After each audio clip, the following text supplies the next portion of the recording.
ជាង10ឆ្នាំអ្នកឈ្នះមុខដដែលឆ្នាំនេះឆាំពីលីកប្រែសុំស្វែងរកម្ចាស់ថ្មីចិត្តមួយទសវត្សរ៍ចុងក្រោយមកនេះពានរង្វាន់បាល់ទាត់ដ៏ធំជាងគេនៅតំបន់អឺរ៉ុបត្រូវបានកាន់កាប់ភាគច្រើនគឺក្រុមសាច់សរៀលម៉ាឌ្រីតដោយ9រដូវកាលចុងក្រោយគ្រាន់តែរៀលម៉ាឌ្រីតម្នាក់ឯងឈ្នះពានរហូតដល់ទៅ5លើកបាត់ទៅហើយវាមិនចម្លែកនោះទេដែលពួកគេបានឈ្នះព្រោះក្លឹបដ៏ធំបំផុតដែលមានមូលដ្ឋាននៅទីក្រុងម៉ាឌ្រីតមួយនេះតែងតែមានកីឡាករល្អៗគ្រូបង្វឹកឆ្នើមគ្រប់ចំនួនគ្រប់រដូវកាលជាពិសេសគឺមានឋានៈដឹកនាំដ៏ពូកែគឺលោកតា Florentino Perez ដែលមានភាពប៉ិនប្រសប់ដឹកនាំចាត់ចែងគុនគូមិនឲ្យទម្រង់លេងរបស់ក្រុមធ្លាក់ចុះយូរជូបអូមិនឡើយដោយនេះហើយទើប Real Madrid ក្លាយជាក្លឹបដែលមានការទទួលស្គាល់ជាសាធារណៈថាជា King of UEFA Champions League បរិបទនៃការផ្លាស់ប្ដូរទម្រង់ការប្រកួតប្រជែងថ្មីពីជម្រុះតាមពូមកជាការប្រកួតលក្ខណៈលីកផាបានធ្វើឲ្យប្រិយមិត្តបាល់ទាត់ទទួលបានអារម្មណ៍ថ្មីទស្សនាបានច្រើនប្រកួតជួបអារម្មណ៍សប្បាយរន្ធត់ញាប់ញ័រច្រើនដងពេលនេះវាបានធ្វើដំណើរមកដល់វគ្គ4ក្រុមចុងក្រោយហើយចំណែកឯសមាជិកភាពវិញមានតាំងពីក្រុមប៉ុន្តែស្គាល់រសជាតិជើងឯកសោះនិងក្រុមដែលខកខានស្គាល់រសជាតិជើងឯកយូរផងដែរក្នុងនោះមានដូចជា1 Arsenal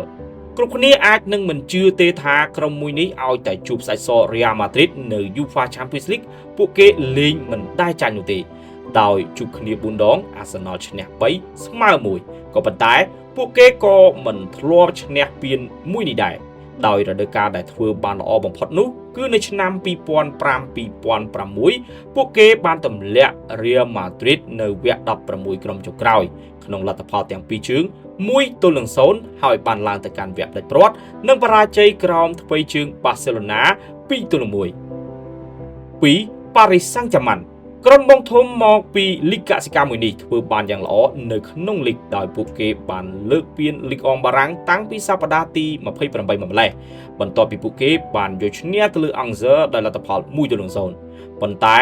នៅ UEFA Champions League វគ្គលីកផាសពួកគេធ្វើមិនបានល្អនោះទេដោយធ្លាក់ចូលទៅក្នុងតំបន់ដែលត្រូវប្រកួត Play-off ដើម្បីស្វែងរកកៅអីលេងនៅវគ្គ16ក្រុមបន្តឆ្លងផុតមួយដំណាក់កាលទៅមួយដំណាក់កាលParis Saint-Germain ក៏ត្រូវបានចាប់ឆ្នោតមកជួបជាមួយក្រុមកំពុងឡើងជើងខ្លាំងដែលមានមតិលើកឡើងជាច្រើនថាជាក្រុមដែលមានភាគរយខ្ពស់ក្នុងការឈ្នះពានរង្វាន់ UEFA Champions League នៅក្នុងរដូវកាលនេះគឺហង្សក្រហម Liverpool ពួកគេបានធ្វើរឿងដ៏អស្ចារ្យដោយទម្លាក់ Liverpool ដោយការទាត់បាល់ពេនាទីកាត់សេចក្តី11ម៉ែត្រឈ្នះក្នុងលទ្ធផល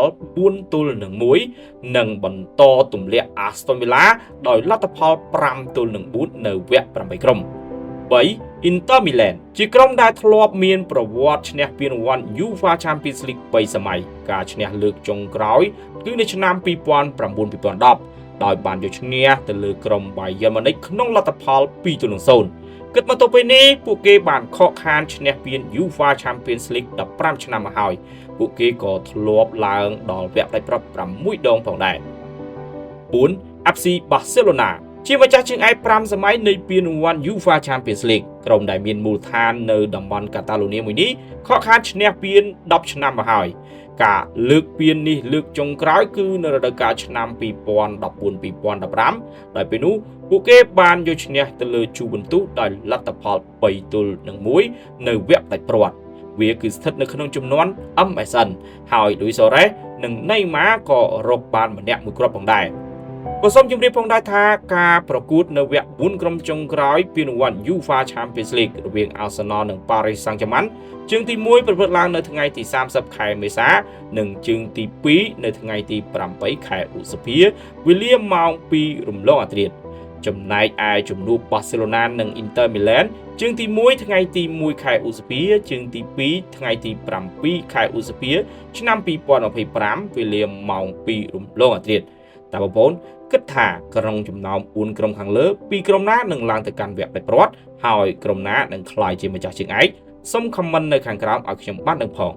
អរគុណសម្រាប់ការទស្សនាកុំភ្លេច follow ជួបគ្នានៅវីដេអូបន្ទាប់